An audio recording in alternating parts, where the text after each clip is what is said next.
Good morning, everyone from Helsinki, Finland. I hope you are all doing great. And today we are experiencing a very beautiful weather in Helsinki. It's still cold, but waiting it to get warmer. Today we will speak about a very interesting topic. So, how to shorten the sales cycle, and hopefully, I can give very practical advice on how to do it. So happy to have you all on the call. Let's wait just a minute or two so we can get everyone who has signed up on the call as well. So, meanwhile, to introduce myself, so my name is Mikael. I'm one of the founders of Lidu. I've been working in digital marketing and sales for the past 10 years. Usually, I'm called in when you need to get something done more from the analytical point of view and also like in terms of like implementations. I tend to be very result oriented, so I'm not the guy who is called when it's asked like, do you want a red or a blue button, but instead like, how can you turn 100 years into 200 leads, for example. But let's jump to today's topic and start covering. So the topic today is how to shorten the sales cycle. I know the topic itself is quite general, so let's dig into details. So what does this apply to? So if we look at the website and the way how I look personally at the website is that it's in many ways the storefront of your company to most of the clients who never interact with the business. So now the issue with the website being the storefront is that the website is static. It doesn't give the impression that, hey, we are here for you, we are here to serve you.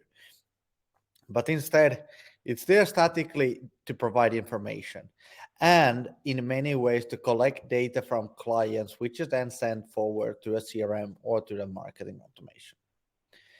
The problem that I see is that the website is and can collect so much data, which in many ways sits unused. And your client managers and marketing team feel a lot of data in on the CRM and the marketing automation, but that doesn't resonate back to the website. So what we want as leader to do is to have the website, the CRM, and the marketing automation fully connected together in order to create those personalized experiences for all the website visitors and have the website collect so much more value that it's not capturing today, or even if it wouldn't be applied anywhere. So from our point of view, a website should be like a normal store where you can walk in, where you can interact with the company, you can collect buying signals, you can identify who is there, and utilize all that data to your advantage in both in your marketing actions and in your CRM, in your sales actions. So the way how we approach this is basically the following. So if we want to know something about the client, why don't we just ask? Many ways, or in many times, we just assume that the person is interested in on A, B, and C, and then we start sending them, let's call it spam, and we wonder like, why aren't they not opening the website? Why are they not coming back? Why aren't they converting? So that's why we need to ask questions from the clients so we can understand like, what are they actually interested in and how could we serve them as well as possible. The way how we basically approach this is that the website conversions are dramatically low, and what many companies like don't feel comfortable asking themselves is like, why does only 2% of the website visitors convert? And it's a painful question to ask. Like, you might be a dedicated company providing, for example, IT services, so your website probably is not the most entertaining in the world. So people are not there on a Friday evening just spending time for fun. They are there because they have some type of need. And if they leave the website without converting, we should ask ourselves, like, weren't we able to provide the value that the person was hoping? Didn't we have the information available that the client was searching for? Like, why did they leave? But as we don't ask the clients, we don't actually even know. We just know that most of the people leave, but we have no clue why. And in today's world, where the clients or the buyers basically hold the power, uh, what basically happens is that they are not leaving your website and going to a new site. Probably they are going to your competitor or another provider to search for the information that they needed. The way how we are trying to make sure that that doesn't happen is that we want to create a customer experience that really resonates with the client. The way how we try to do it is to help our clients hyper personalize the customer experiences that they have on their website. What we've done in the past is that we've created those interactive and personalized experiences, but with what we call the leader personalizer, we can take that few steps even further. I'll cover that in a moment. The next thing that we want to do is that by asking those questions, we tend and we want to help our clients to create value with their clients. Many ways, if we just have a contact form with a lot of fields, we are collecting that data just for our own sake. But with Leader bots, what we can do as we can communicate with the clients is that we can actually create value, because as you create value, that resonates with the client. No one just wants to be questioned with questions. They want to be provided with valuable information that actually helps them. As we collect or as we create value and collect information, we want also to keep our salespeople informed what are their clients interested in, because with that information they will be able to reach out to the companies at the right time with the right message. And ultimately, as we get sales informed, we also as marketeers want to understand like which of our marketing actions that we take actually bring the results we hope. So there's many steps involved usually when it comes to converting a client. So we want to understand the full journey on what's happening. What we need to understand as marketeers today is that the buyers hold all the cards. This has essentially led that the buyer journeys are getting longer because people want more information before they convert. And as they want more information, they know that the information is available. If you don't provide it, someone else will. So people are leaving your website without converting. So the conversions are getting lower. And as there's more information available on the web, companies are spending less time serving the clients because clients are doing most of the heavy lifting by themselves. But as you know, clients are spending time on your website. So now it's the time, like, how can you take the best advantage of your website and actually convert more? The way how we kind of like try to approach it is in three steps. So if you think about an online store or a offline store where you went, so what you would be hoping as you are looking at, for example, a specific service or product, is that someone would come and ask you, how can they help you? Are you interested on A, B, or C? If it's a new type of service that the client or the buyer is not familiar with, just asking, how can I help you? They might not know to answer. But if you ask them that, hey, do you have a problem with A, B, or C? Yes, I do. I have my back hurting. Okay, so in your case, I would suggest a follow. As we activate those people and understand what they are interested in, then the next thing that we can do is that we can start personalizing their experience. And as we personalize it, we constantly keep adding value through the sales process on the website or while interacting with your salespeople. Because ultimately, what everyone wants in today's digital world is a perfect buying experience. But as you try to build this perfect buying experience, how should you do it? And what does it look like? From our perspective, it looks like the following. So As a person lands on the website, they need a personalized activation, which is done on a customer centric content. So if they are reading about a topic X, there should come something which continues that content basically on an interactive way. So if you are reading something about, for example, plumbing, it shouldn't ask like, how can I help you? But what kind of problem do you have with your plumbing? Is the plumbing stuck, or what is it that they can actually help me? As you basically ask the questions and activate the visitors, you need to start providing value to the client, because as you create value, what you will be able to do then is that you will be able to establish trust. As you establish trust, people will want to do business with you. And as you convert them and or create the value, and at the same time gather information, your salespeople will be able to continue where the bot conversations were left. Because as the salesperson deal well with the client, ultimately what it leads to is that someone will buy and they will be turned into a loyal customer.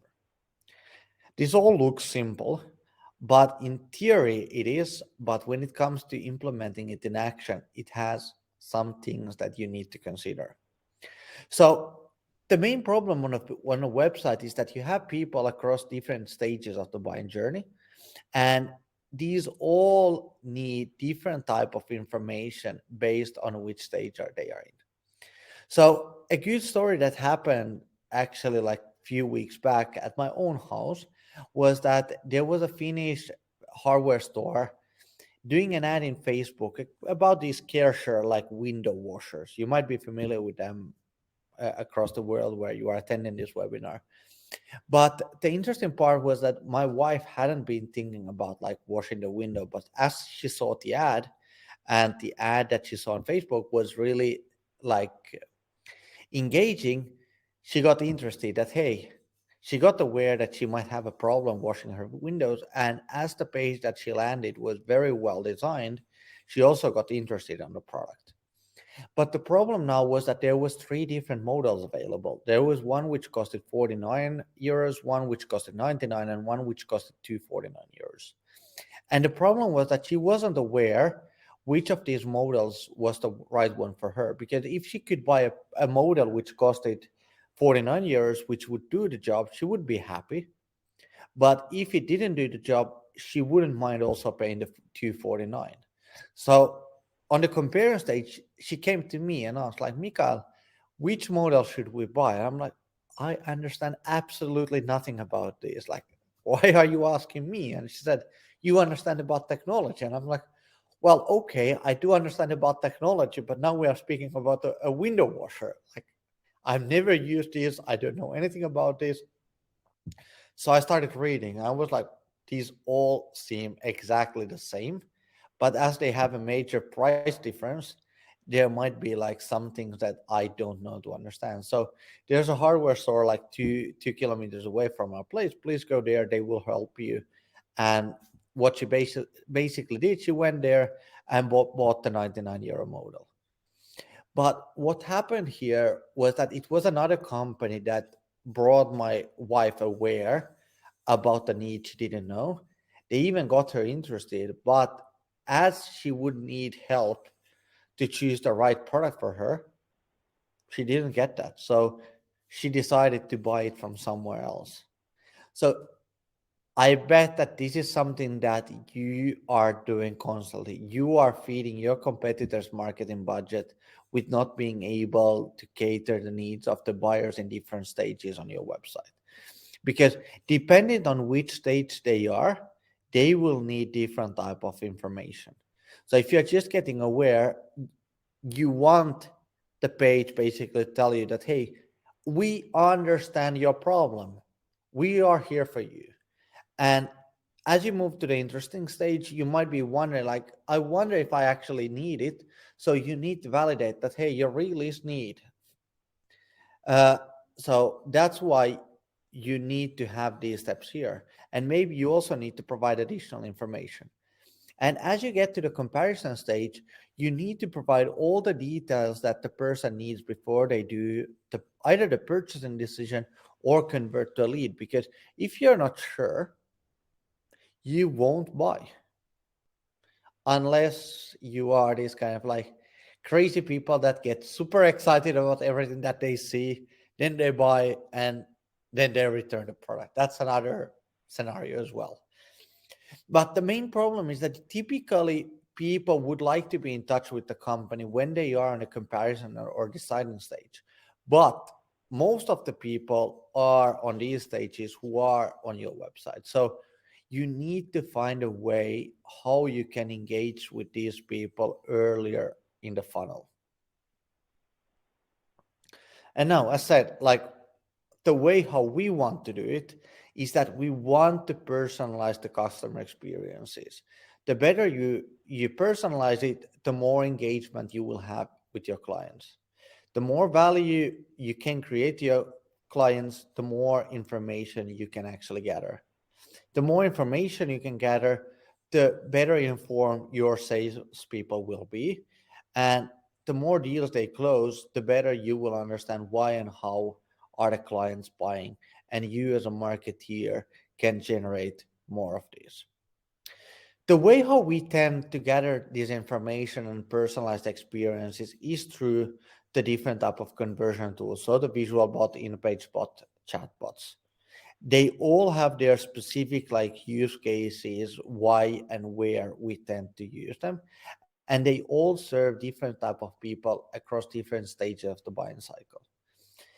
But the way how we have tried to make them even more personal now is that we can use all the CRM, all the company demographic, and all the previous like website interaction data that we have. So instead of just saying to someone who lands on your website that, hey, how can I help you? We can say, hi, Michael, welcome back, because we know they've been there before. Previously, they were looking for tech talent, so we can ask that, are you still looking for tech talent? Do you want to speak with your contact person, or do you want to see references of companies that are similar to mine? So it's not if I'm from the IT industry or the MarTech industry, it's not showing me that, hey, we actually do extremely well in the construction industry. Makes no sense. You want it to be personal. And the way how we try to do this, and as said, like collecting that information, if we know that someone clicks that I'm still interested in tech talent, we know that that visitor is, for example, from a specific industry or from a specific company. So as we collect in all the information, we can keep collecting the data and then sending all that information to the salespeople with the sales alerts. So by utilizing the sales alerts, we make sure that the salespeople know in real time what their prospects are doing on the website and what are they interested in order for them to convert as many of these visitors into sales qualified leads or even customers as possible. The way how it works is that it can be connected, as I wrote here, for example, to the Pipedrive sales pipeline, but it also works with Dynamics, Salesforce, uh, HubSpot. And one of the great ways how we have used this ourselves is that someone tells you that, hey, Lido is not the right fit for us now. Let's call back in 6 months.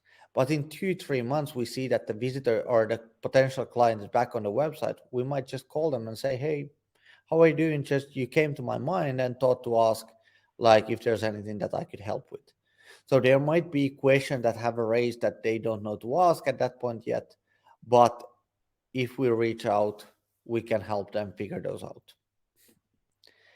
And in order to understand everything that we as marketeers are providing the website visitors and the website, we want to have the conversion insights that track everything what's happening on a 100% cookie-less and 100% GDPR compliant way, which then allows us to understand like which of the actions that we are taking are bringing the best possible results in order for us to multiply what works and get rid of what doesn't.